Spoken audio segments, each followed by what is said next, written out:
colleague here, Catherine, who will present you all the details for the Dresden Agreement. The floor is yours, Catherine. Thank you. Good morning, everybody. It is my pleasure to present you today the Dresden Agreement. My presentation will be divided in three parts. The first one is background and objectives of the Dresden Agreement. The second one will focus on the provisions of the Dresden Agreement, and we will finish with some statistics and tips. As a first step, I will briefly contextualize the relation between CENELEC and IEC.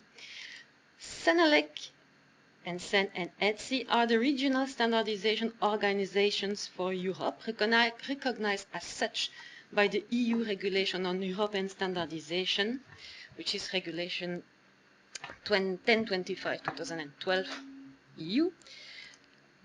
And it is to be noted that CEN and CENELEC do not work in isolation, but are part of a vast European standardization landscape. But CEN and CENELEC are also part of an international environment, as you can see on the slide. IEC is therefore the international counterpart of CENELEC. CENELEC enjoys a close cooperation with IEC. IEC was established in 1906 and is the international organization that prepares and publishes electrotechnology standards. In order to facilitate a consensus-finding process between European and international standards activities in the electrical sectors, CENELEC and IEC formalized their cooperation through the signature of an agreement on common planning of new work and parallel voting, and that was in 1996. This agreement is known as the Dresden Agreement. The principles behind this Dresden Agreement are the following. It's the primacy of international standards.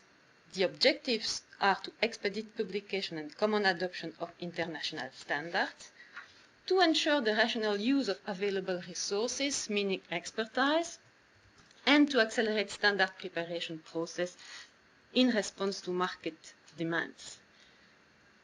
It is also to be noted that there are common drafting rules between IEC and CENELEC.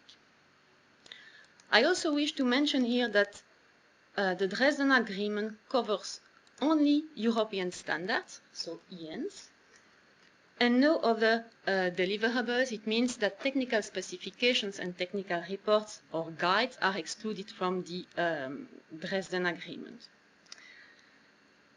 It is also to be noted that the Dresden Agreement recognizes the particular needs for standards in the European Union in terms of content, urgency, and those needs are not necessarily reflected at international level. Therefore, there are also some mechanisms in place which would allow and which allows CENELEC to respect the European political environment in which CENELEC lives. Now, regarding the provision of the Dresden Agreement, there are three aspects to mention.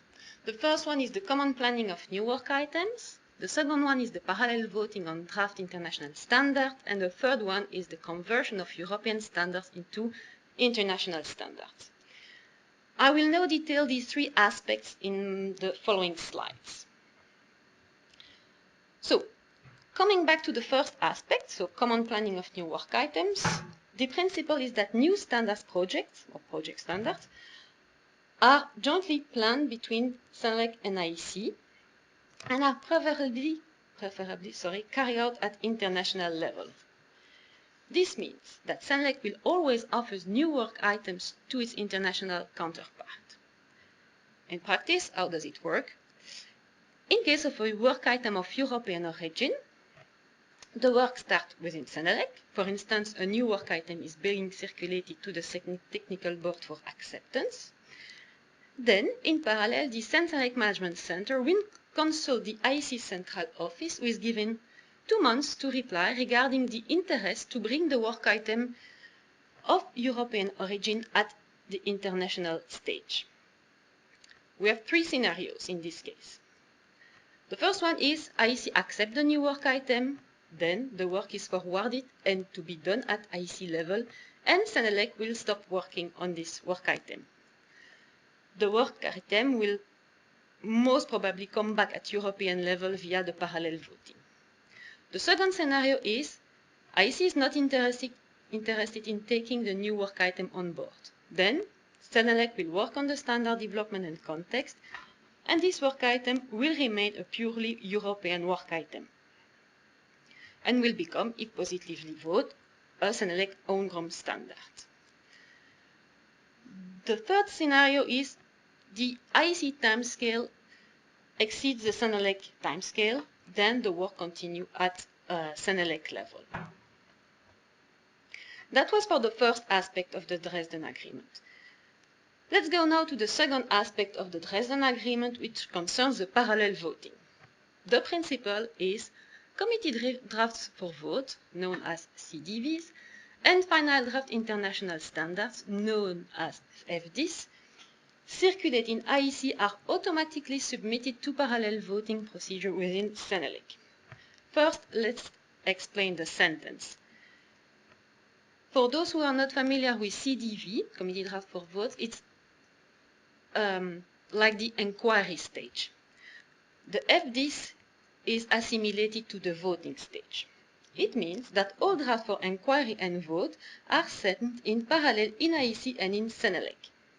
The same text is circulated at the same time to IEC and Senelec members. Here is the draft showing the ideal situation.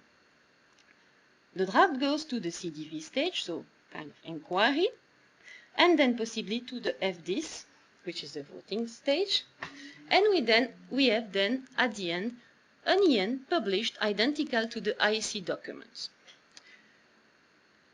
It is to be noted that IEC has always the lead on the decision on the next step regarding the development of the standard, and Senelec will follow. I also take this opportunity to remind that the IEC CEO, it is the IEC CEO who handles the documents.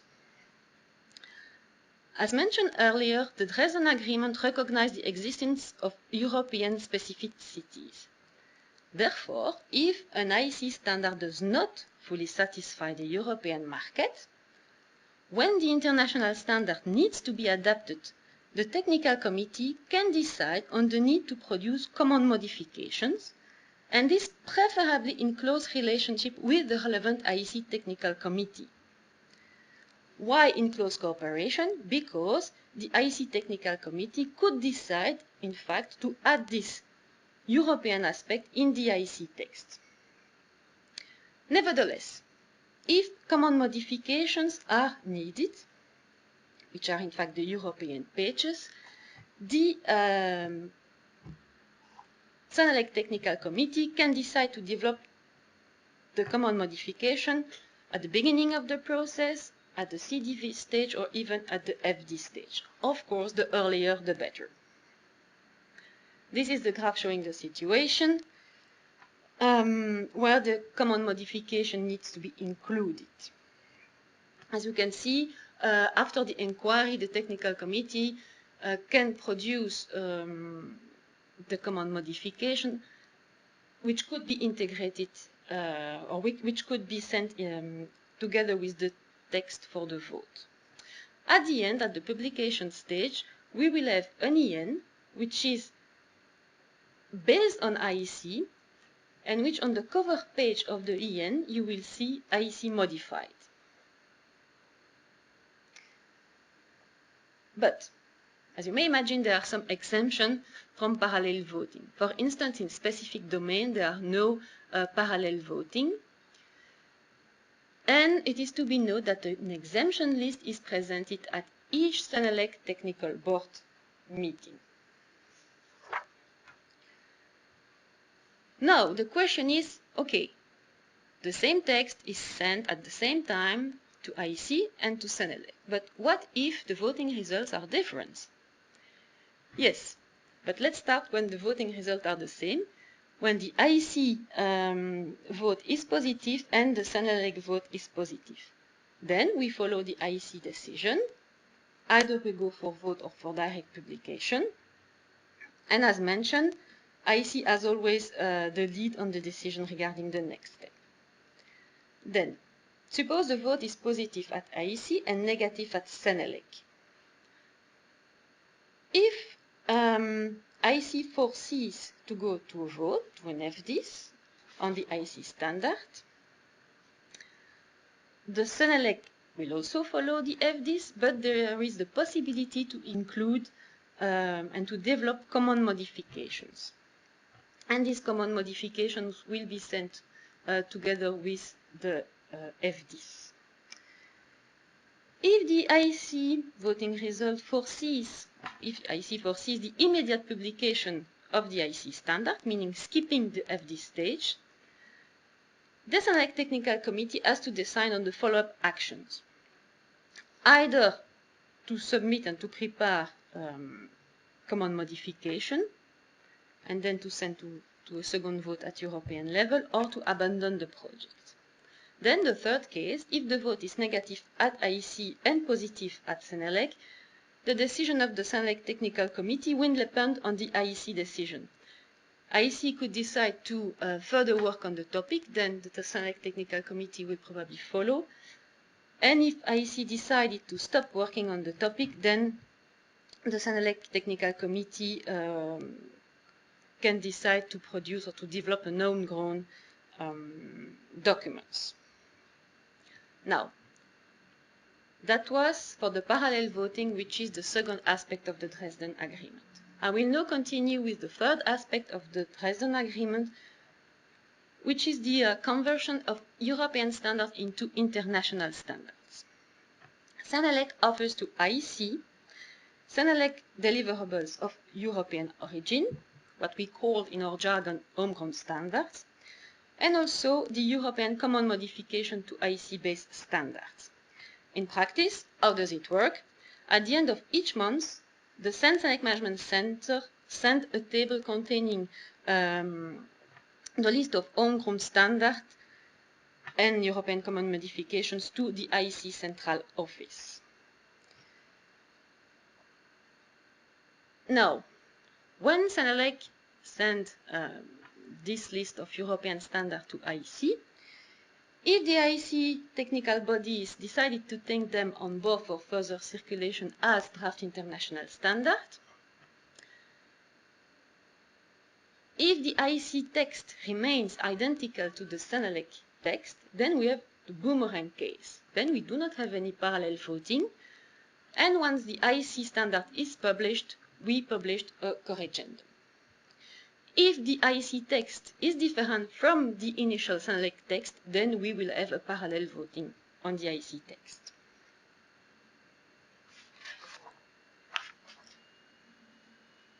Now that we have reviewed the different aspects of the Dresden Agreement, I will continue with some statistics. The close cooperation between IEC and Senelec resulted in some 75% of all European standards adopted by Senelec being identical or based on IEC standard.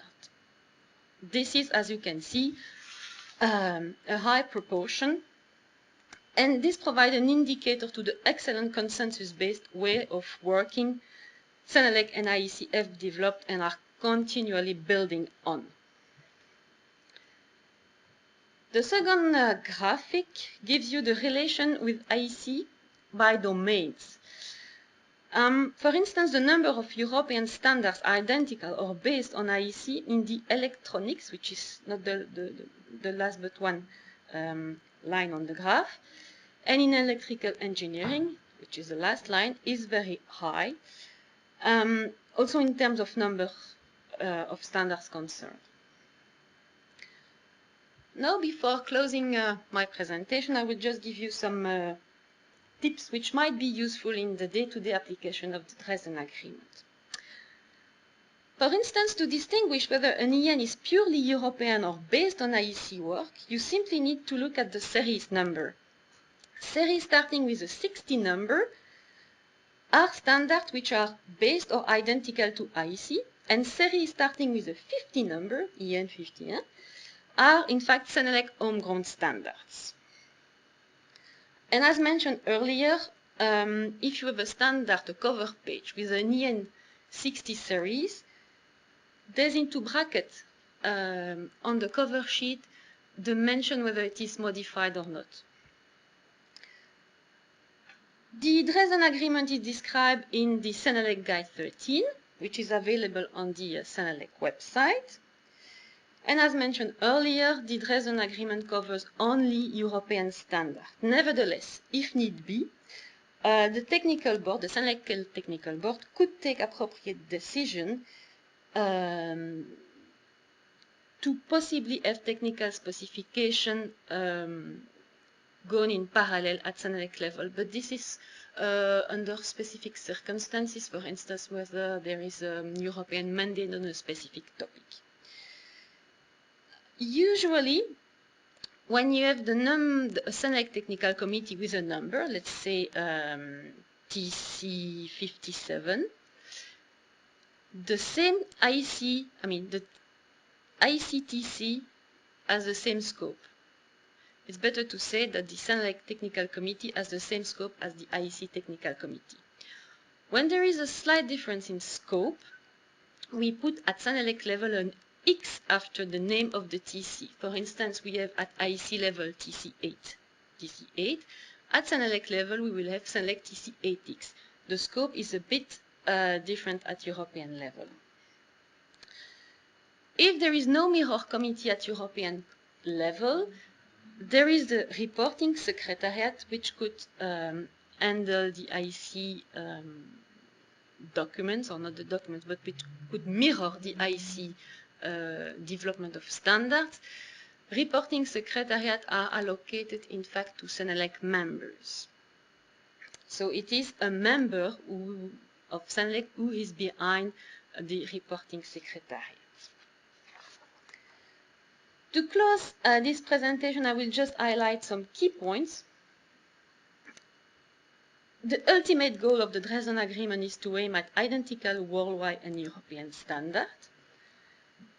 The Dresden Agreement is based on the rationalization of the use of available resources and expertise. Parallel vote, but possibility to adapt to European needs. And 75% of Senelec standards are identical or based on IC standards. This is the end of my presentation, but as mentioned by Carolina 30 minutes ago, the Senelec Management Center is there to help you should you have any question regarding